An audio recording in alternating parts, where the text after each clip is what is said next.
کاف کا نام تو سنا ہے نا ماشاءاللہ آپ حضرات. پہلے اس کی فضیلت میں ایک حدیث نہ بیان کروں.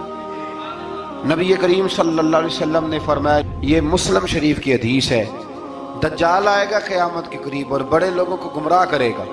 تو حضور نے فرمایا جو سورہ کہف کی 10 آیات زبانی یاد کر لے نا، وہ دجال کے فتنے سے بچ جائے گا. اللہ توفیق عطا فرمائے. اس سورہ مبارکہ کی آیت نمبر 9 سے اصحاب کہف کا ذکر شروع ہوتا ہے. اصحاب کہف، جب حضرت عیسیٰ علیہ السلام کو اللہ کریم نے چوتھے آسمان پہ بلا لیا نا، تو دقیانوس نام کا ایک بادشاہ ہوا بنی اسرائیل کے اندر، بڑا ظالم تھا.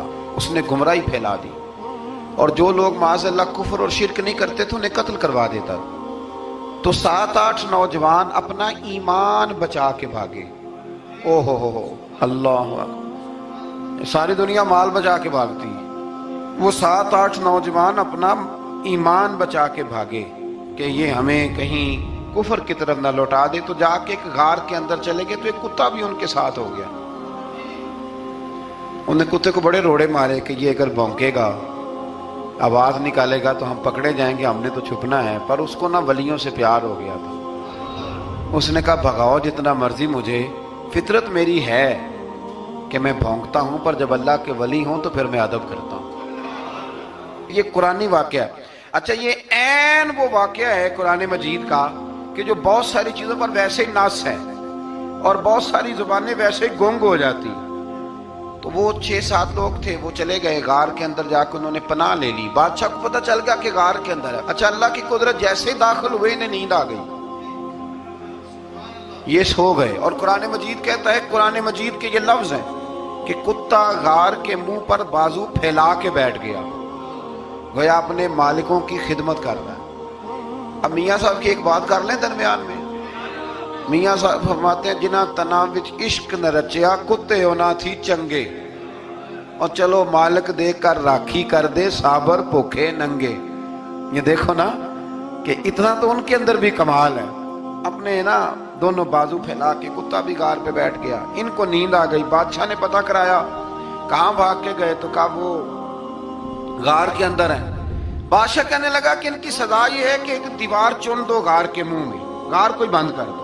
جس بندے کی ڈیوٹی لگائی نا غار چننے کی، بندہ بڑا نیک تھا، اس کو دیوار بنانے کا ذمہ دیا. اس نے نا دیوار بھی بنائی اور ایک تختی پہ نا سب کے نام لکھے، اور وہ تختی ایک صندوق میں رکھ کے وہاں بند کر دی. اور اسی طرح کی ایک تختی اس کے نیچے لکھا کہ ایک تختی ان کے ناموں کی نا میں مال خزانہ میں بھی بند کر رہا ہوں.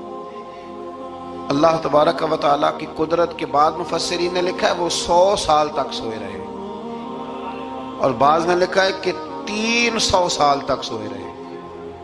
300 سال کے بعد اس طرح ہوا کہ حکومتیں بدل گئیں. بیدروس نام کا ایک بادشاہ آ گیا، وہ بڑا نیک دل تھا. اس نے ہر طرف حضرت عیسیٰ علیہ السلام کی شریعت کا پھر سے نعرہ بلند کیا. اب نا کچھ لوگ ایسے تھے جو منکر ہو گئے تھے کہ مرنے کے بعد دوبارہ کیسے اٹھیں گے. بادشاہ ایک دن حجرے میں گیا، جا کے دعا مانگی، یا اللہ کوئی ایسی بات دکھا جس سے لوگوں کا ایمان پکا ہو جائے. اس طرح کے بادشاہ ہوا کرتے ہیں. تو رب کریم نے کہا میں نے تو پہلے یہ راز چھپا کے رکھا ہوا ہے، کھول دیتے ہیں. اس نے دعا مانگی، اور ادھر کیا معاملہ ہوا، ایک چرواہا بکریاں چرانے والا وہاں سے گزرا.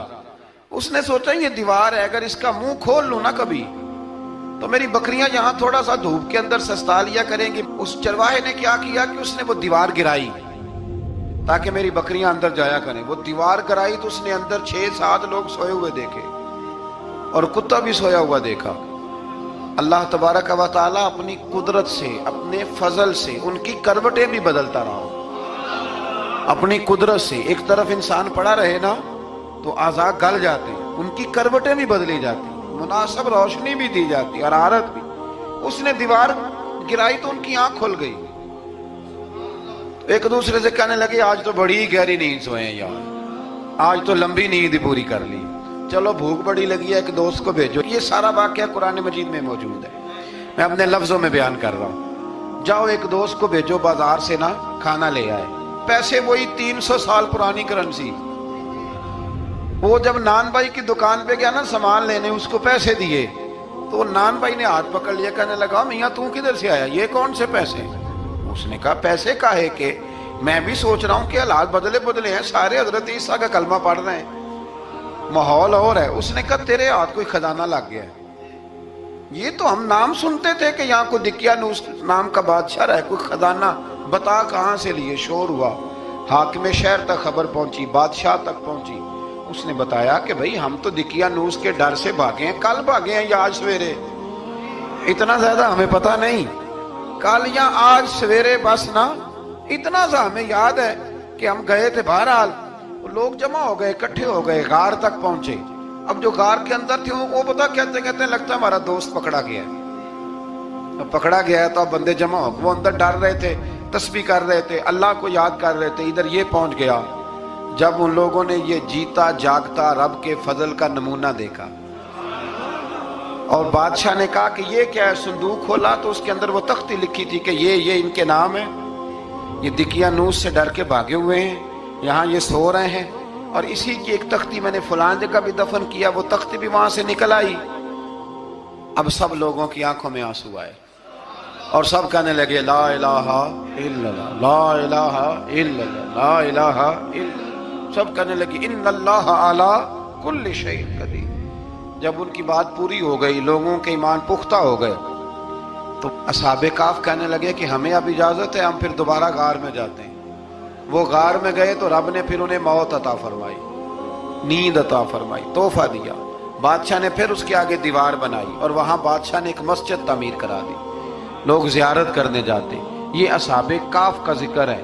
اب یہاں ہمارے مفسرین نے لکھا ہے کہ وہ جو کتا تھا نا، وہ بھی ساتھ ہی تھا۔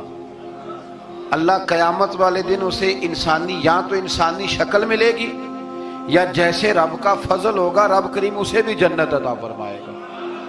اس نے تبلیغ کی، دین کی، اس نے کیا کیا؟ تبلیغ کی، نمازیں پڑھی، روزے رکھے، حج کیا، 10 ہوتے صحیح اس کیتا کی۔ اسی آکھیے نا خدا کے فضل سے ہم پر ہے سایہ غوث اعظم کا، ہمیں دونوں جہاں میں ہے سہارا غوث اعظم کا۔ لوگ پریشان ہو جاتے ہیں، کہتے ہیں کس طرح کی بات کرتے ہو؟ تو میں نے کہا اصل میں تیرا عقیدہ کچا ہے۔ وہاں تو کتا چلا جائے ولی کے پاس تو رب اسے جنت دے دیتا ہے، تو جیگتا جاتا مومن جائے تو اللہ کیوں فضل نہیں فرماتا؟ اس سے